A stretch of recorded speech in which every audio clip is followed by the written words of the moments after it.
नमस्ते, मैं हूँ जिया।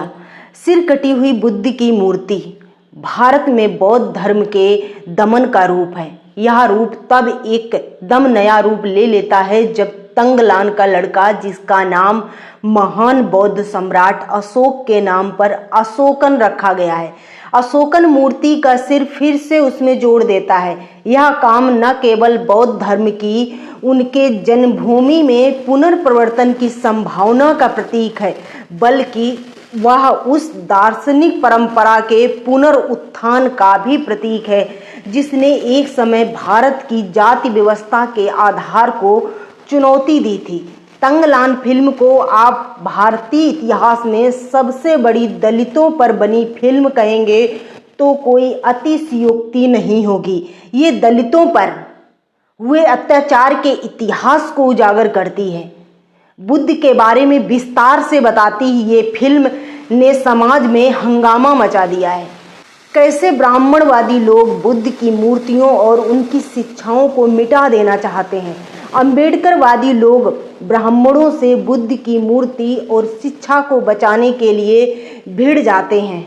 दोस्तों, अब चलते हैं इतिहास की वो सच्ची घटना जिस पे ये सबसे बड़ी दलित मूवी तंगलान बनाई गई है।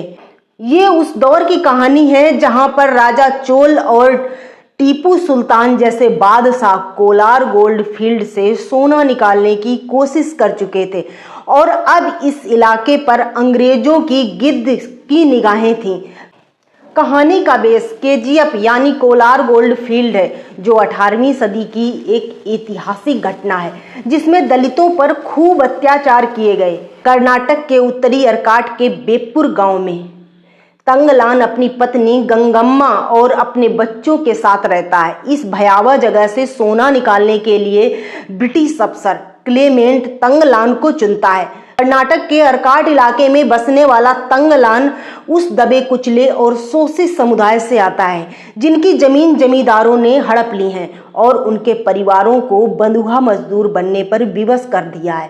तंगलान अपनी पत्नी गंगम्मा और बच्चे समेत संपूर्ण समुदाय के उद्धार के लिए ब्रिटिश अफसर क्लेमेंट के साथ सोना खोजने की मुहिम पर निकल पड़ता है।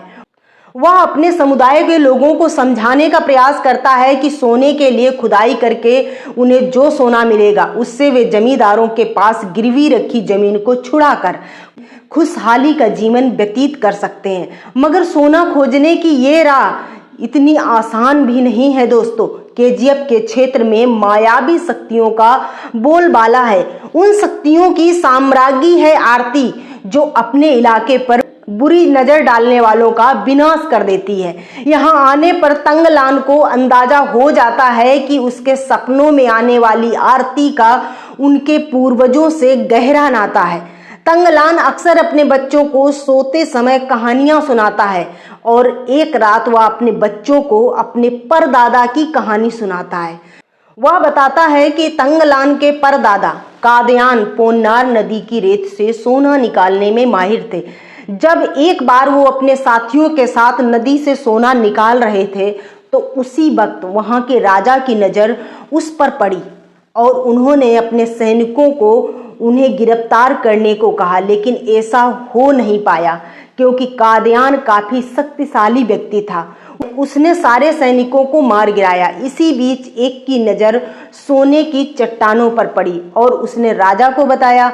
हालांकि कादयान ने राजा को सचेत किया कि वह चट्टानों के नज़दीक भी जाने की कोशिश ना करे, क्योंकि सोने वाली उन चट्टानों की रक्षा नागर जनजाति की एक महिला आरती करती है, जो एक जादूगरनी भी है, जो घने जंगलों की रक्षा भी करती है। लेकिन राजा कादयान की बात पर बिल्कुल ध्यान नहीं देता है और वो अपने सैनिकों को सोने की चट्टानों की तरफ जाने को कहता है।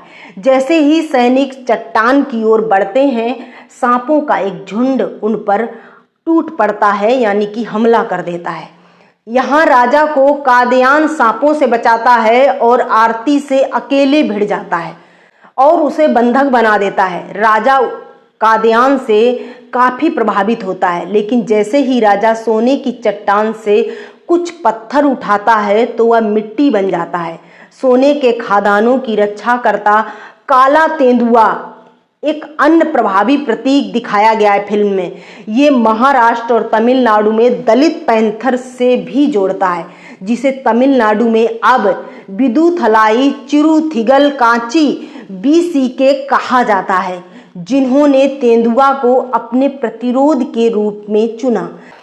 सबसे दिलचस्प बात यह है दोस्तों कि तंगलान भारत के दबे कुचले समुदायों की साझा विरासत की परिकल्पना की भी पड़ताल करती है। जब तंगलान को अपनी नांगवंशी पहचान का पता चलता है, तब फिल्म बहुजन विचारधारा के राजनीतिक दर्शन के इस विचार को भी छूती हुई नजर आती है, जिसके अनुसार अनुसूचित जातियों, अनुसूचित जनजातियों और अन्य पिछड़ा वर्गों की साझी वंशावली है। पहचान की यह पड़ताल आज के भारत में अत्यंत प्रासंगिक है, जहां ऐतिहासिक घटनाओं और कौन किसका वंशज है से संबंधित विवाद और बहस गंभीर और कटु होते जा रहे हैं। यह पहली फिल्म है जिसने बौद्ध धर्म और अम्बेडकरवादी दलितों के डूबते हुए इतिहास को बखूबी उजागर करने की कोशिश की है। इस फिल्म को आप भारतीय इतिहास में सबसे बड़ी दलितों पर बनी फिल्म कह सकते हैं। वीडियो पसंद आए तो वीडियो को लाइक, शेयर, कमेंट कीजिए। चैनल को सब्सक्राइब कर मेरा सपोर्ट कीजिए। मिलती हूँ अगली वीडियो में, तब तक के लिए धन्यवाद।